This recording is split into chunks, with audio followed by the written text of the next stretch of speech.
ഞങ്ങളുടെ കമ്മ്യൂണിറ്റി എന്ന് പറയുന്നത് നല്ല ആൾക്കാരുണ്ട് എന്നാൽ ചീത്ത ആൾക്കാരുണ്ട്. ഒരാൾ വളരുന്നത് വളരെ എന്താണ് കണ്ണുകടിയോടെ കാണുന്ന ഒരുപാട് സുഹൃത്തുക്കൾ, അത്തരം സുഹൃത്തുക്കൾ എനിക്ക് ഉണ്ടായിരുന്നു എൻ്റെ കമ്മ്യൂണിറ്റിയിൽ. അത്തരം സുഹൃത്തുക്കൾ എല്ലാവരും ഞാൻ ഒഴിവാക്കി. ഇപ്പോൾ അത്തരം സുഹൃത്തുക്കൾ എൻ്റെ ഇൻസ്റ്റഗ്രാം ഫ്രണ്ട്സ് പോലുമല്ല. അവരുമായിട്ട് ഒരു തരത്തിൽ എനിക്ക് കോൺടാക്ട് ചെയ്യണം.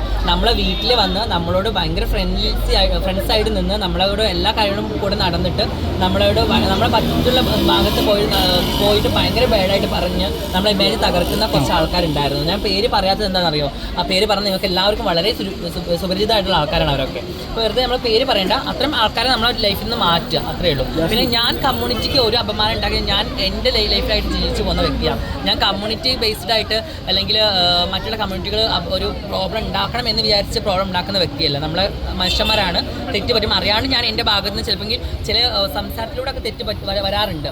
അതാണ് കമ്മ്യൂണിറ്റികൾ അതാന്ന് പറഞ്ഞത്. പക്ഷേ കമ്മ്യൂണിറ്റി എത്രയോ പേര് എന്തൊക്കെ ചെയ്യുന്നുണ്ട്. അപ്പോൾ അതൊന്നും ഈ കമ്മ്യൂണിറ്റി കാണുന്നില്ല.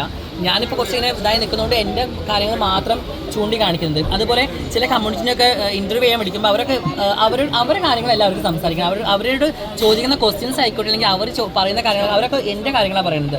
എൻ്റെ കാര്യങ്ങൾ പറയാൻ ഏറ്റവും കൂടുതൽ അർഹത ഞാനാണ്, അല്ലെങ്കിൽ മറ്റുള്ള ആൾക്കാരല്ല.